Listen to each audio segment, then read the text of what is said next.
তোর গেঞ্জি আর প্যান্টটা তো ভালোই দেখা যাচ্ছে, ব্র্যান্ডের নাকি রে? আরে হ ভাই, এটা তো একদম ব্র্যান্ডেড।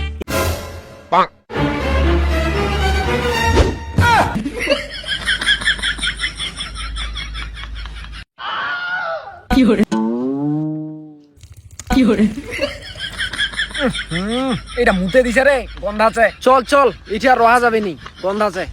এটা বলে আবার ঢাকার ছোঁয়া, বন্দুকটা দেখে এনে বুঝা যাচ্ছে।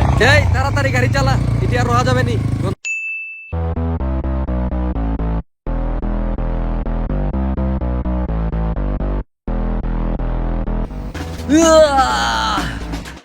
যাক, ফাইনালি গ্রামে আইসা পড়ছি। এখন থেকে এই গ্রামে শুধুমাত্র আমার রাজত্ব চলবে। যাই তাড়াতাড়ি বাসায় যাইগা।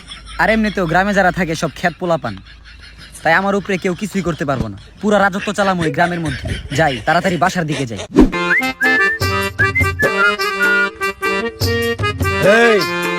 কিরে, ডাক দিল কেডা? আমি? হ্যাঁ তুই। আয়। ও শিওর, আসতেছি।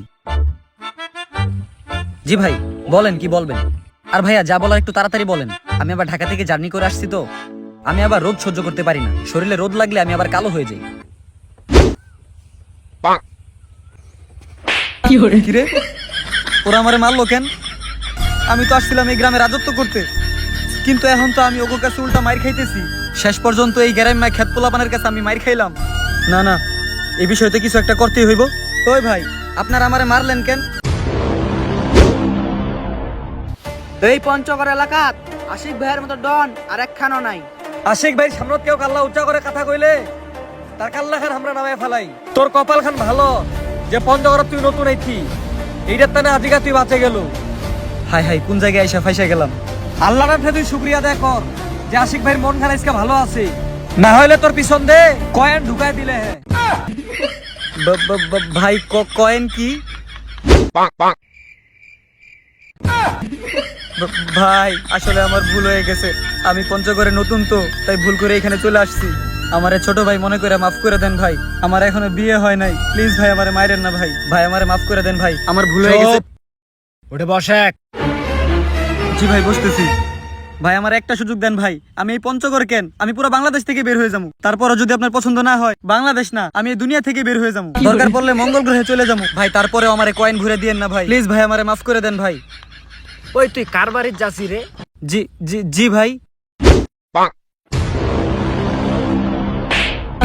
ভাই আমারে মাইরেন না ভাই। ভাই আমি দাদুর বাড়িতে বেড়াইতে আসছি, আমার দাদুর নাম কাশেম মোল্লা, ওই যে সর্দার পাড়ায় যাইতেছি।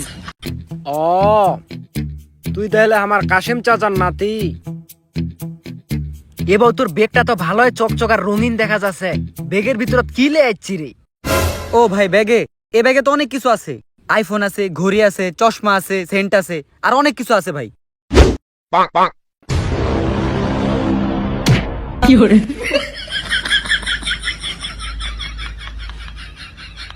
ভাই তাইলে এবার আমি যাই। আচ্ছা ঠিক আছে, যা। ওই আয়। জি ভাই বলেন। তোর গেঞ্জি আর প্যান্টটা তো ভালোই দেখা যাচ্ছে, ব্র্যান্ডের নাকি রে? ও গেঞ্জি, আরে হ ভাই এটা তো একদম ব্র্যান্ডেড। এই গেঞ্জি আর প্যান্ট আমি ঢাকা বসুন্ধরা কমপ্লেক্সের সবচেয়ে বড় মার্কেটের যে বড় দোকানটা আছে ওই জায়গা থেকে কিনছি। আর এই যে গেঞ্জিটা দেখতেছেন এটার দাম হচ্ছে পুরো 5,000 টাকা। আর এই যে প্যান্টটা দেখতেছেন প্যান্টের দাম হচ্ছে পুরো 10,000 টাকা। এরকম প্যান্ট আপনি পুরো পঞ্চগড়ে খুঁজে পাবেন না, একদম ব্র্যান্ডের।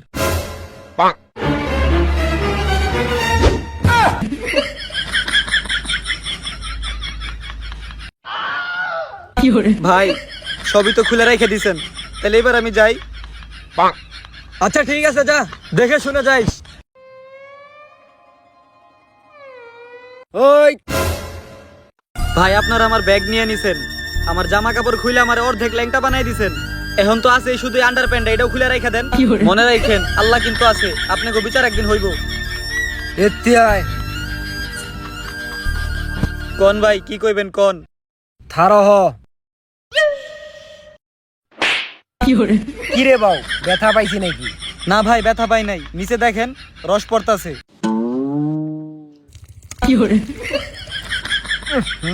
এটা মুতে দিছে রে, গন্ধ আছে। চল চল, এটা আর রহা যাবে নি, গন্ধ আছে। এটা বলে আবার ঢাকার ছোঁয়া, বন্দুকটা দেখে এনে বুঝা যাচ্ছে। এই তাড়াতাড়ি গাড়ি চালা, এটি আর রোয়া যাবে নি, গন্ধ আছে এটি। আর এইভাবেই গ্রামের চাচাতো ভাইরা শহরের স্মার্ট ভাইটিকে খেয়ে দিল। তাই যারা শহর থেকে গ্রামে আসছেন, গ্রামের চাচাতো ভাইদের থেকে সাবধানে থাকবেন, নয়তো আপনাদেরও অবস্থা আমার মতো হয়ে যেতে পারে। ছাল থাকবে কিন্তু খাল থাকবে না। ধন্যবাদ। এই গাইস, কে যাচ্ছেন ভিডিও খান কটেখানে দেখিছেন তো?